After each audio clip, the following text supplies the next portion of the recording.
Welcome to my safe haven. So as more information comes out about the writers and actors strike, I kind of wanted to talk about how it correlates to this late stage capitalism that we're currently in America, and really how it's about crushing the American worker, and how there are a lot of Americans that even defend these policies. So being that the strike is still continuing with no end in sight, it's going to end up costing the studios more than what the strikers are even asking for. And guess what? They still don't care.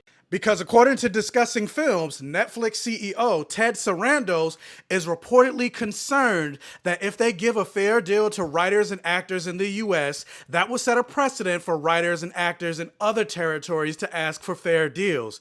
Because, oh my God, how dare other actors and writers ask for fair wages and compensation and worker conditions? Because we can't have that, because then it's going to create a snowball effect, because then the makeup artists and set designers and all that, they're going to all ask for fair wages and compensation. It's going to cut into our multi-billion-dollar profits. And we already kind of see that snowball forming with the Marvel VFX artists voting to unionize, and hopefully that vote does come to fruition. And the WGA even released a spreadsheet to show how much it would actually cost the studios to give them what they're asking for. Look at like Disney. It won't even hit them at 1%. It'll cost them 0.09% to give them what the WGA is asking for. And then even Apple, 0.004%. And yet these studios aren't even budging. And what I talked about earlier about how you got people defending the, like, even in videos where I talk about the strike, you got people like, who cares about millionaires asking for more money? It's not the millionaires that are striking.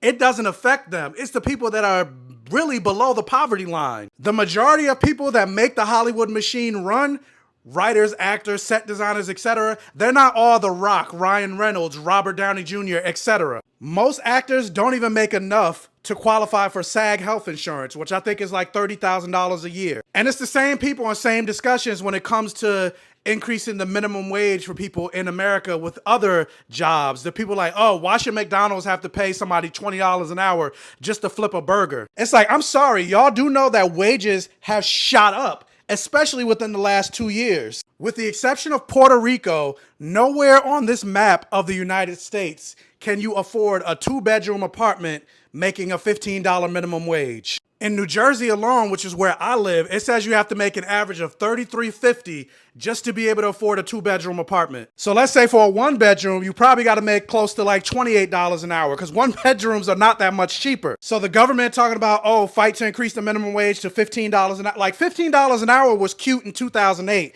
Now it should be like fight for $30 an hour. But anyway, all sectors of the American economy need to unionize, because whether we know it or not, we're all being screwed by these corporations, and we need to support each other. And don't get me started on climate change.